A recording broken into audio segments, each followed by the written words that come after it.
selamat datang di channel YouTube aku, Camelia Satrio. Sebelumnya aku mau terima kasih banget sama teman-teman yang udah nonton video-video aku dan udah nyemangatin aku buat terus bikin konten di YouTube.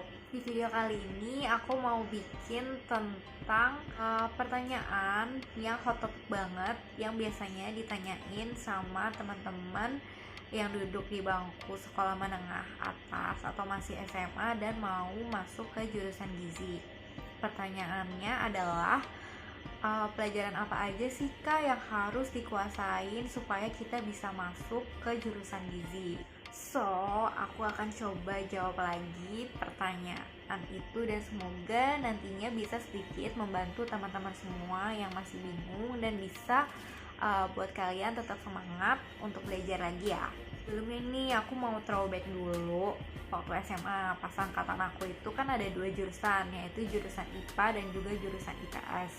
Aku pribadi masuk ke jurusan IPA.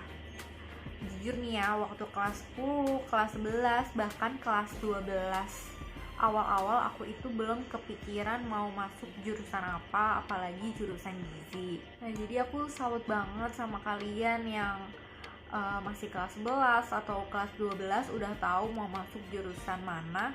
Itu aku salut banget sih, karena pada saat itu yang aku pikirkan adalah gimana sih caranya biar semua mata pelajaran yang dipelajarin dan juga yang diujikan punya nilai rata-rata yang bagus di atas KKM atau bahkan lebih.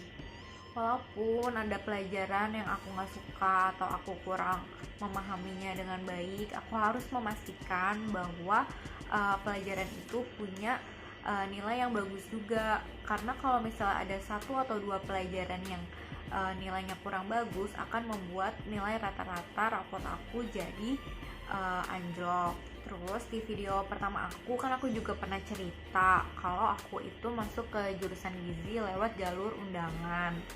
Nah, dimana buat masuk lewat jalur undangan itu diseleksinya lewat nilai rapot.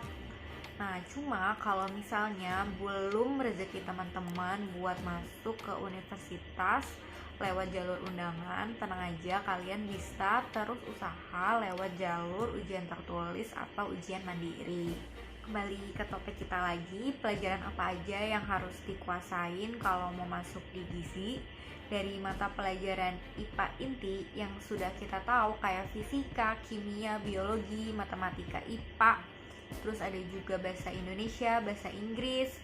Kalau dinyatakan dalam presentasi ada 2 mata pelajaran yang paling dominan, yaitu kimia dan biologi. Kenapa paling banyak biologi? Karena sebetulnya ilmu gizi itu adalah ilmu yang mempelajari tentang efek makanan atau minuman yang kita konsumsi dan hubungannya terhadap kesehatan tubuh manusia supaya tidak mengalami gangguan gizi. Nah, di sini kuncinya adalah manusia. Jadi, kalau waktu SMA itu udah belajar tentang struktur organ-organ tubuh manusia, terus belajar juga tentang sistem-sistem yang ada di dalam tubuh manusia, kayak sistem pernapasan, terus sistem pencernaan makanan, sistem peredaran darah, dan lain sebagainya. Terus belajar juga tentang zat gizi makanan yang umum, yaitu karbohidrat, protein, lemak. Terus belajar juga tentang penyakit-penyakit, belajar tentang pengawet pada makanan. Itu udah dipelajarin waktu di SMA. Nah, nanti pada saat waktu kuliah di gizi, semua pelajaran itu kita akan ketemu lagi dan akan dibahas lebih detail lagi. Nah, buat teman-teman yang sekarang belajar biologinya masih ngafal atau masih sulit lah menurut kalian harus coba untuk mencintai pelajaran biologi dan lebih memahami lagi pada saat belajar. Jadi kalian gak cuma ngafal, tapi kalian ngerti, kalian paham maksudnya. Karena nanti itulah makanan sehari-hari kalian waktu kuliah di gizi. Kalau aku dulu ya, waktu SMA jujur aku itu suka ngantuk ya kalau pelajaran biologi. soalnya kayak aduh banyak banget sih perintilan-perintilan yang harus dihafalin, istilah-istilahnya belum lagi. Nah, tapi ternyata kalau misalnya kita memahami, itu akan memudahkan otak kita untuk mencerna ilmu yang diberikan oleh guru atau dosen kita. Jadi pada saat aku belajar di gizi pun aku benar-benar kayak ya membayangkan aja di diri aku kalau misalnya makanan masuk ke mulut, apa aja sih yang terjadi di mulut, terus masuk ke kerongkongan, lambung, usus. Itu benar-benar aku pelajarin, aku pahamin supaya nanti gak bingung gitu urutannya. Soalnya kadang kalau ngafal, giliran ditanya sama guru atau dosen tentang hal yang di luar ekspektasi kita, yang harus membuat kita menganalisis pertanyaan tersebut, nah itu akan susah. Tapi kalau kita paham, mau pertanyaannya sesulit apapun, kalau udah tahu konsepnya pasti akan mudah kita jawabnya. Jadi sebelumnya yang aku susah banget buat menghafal atau memahami pelajaran biologi waktu SMA, setelah belajar di gizi itu lebih memudahkan aku, lebih membuka pikiran aku, terus lebih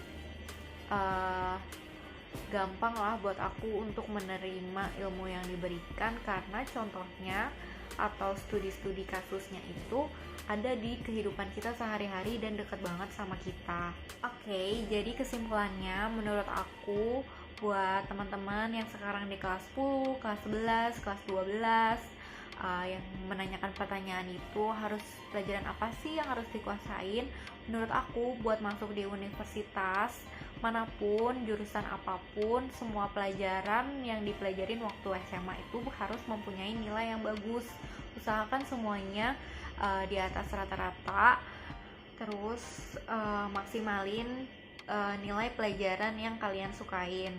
Kalau misalnya kalian suka dan jago di pelajaran kimia, maksimalin kalian dapat nilai paling bagus di situ, supaya nanti nilai itu akan mengangkat nilai rata-rata kalian di mata pelajaran yang kalian kurang kuasain. Nah, sekian video aku kali ini, semoga bisa bermanfaat buat teman-teman semua dan tetap semangat buat mengejar mimpi kalian masuk ke jurusan yang kalian inginkan. Oh iya, kalau misalnya kalian ada request aku mau bikin video apa tentang gizi atau tentang apapun, boleh komen ya di kolom komentar, karena aku pasti baca dan aku mungkin akan usahain untuk membuat video itu. Buat teman-teman yang suka video aku kali ini, boleh kalian like dan subscribe ya untuk channel aku, supaya aku makin semangat bikin video lagi tentang gizi ataupun tentang hal lainnya. Kalau kalian ada yang kepo atau ada yang mau ditanyain seputar gizi, boleh banget follow Instagram aku, Camelia Satrio. Kalian boleh DM, tanya apapun.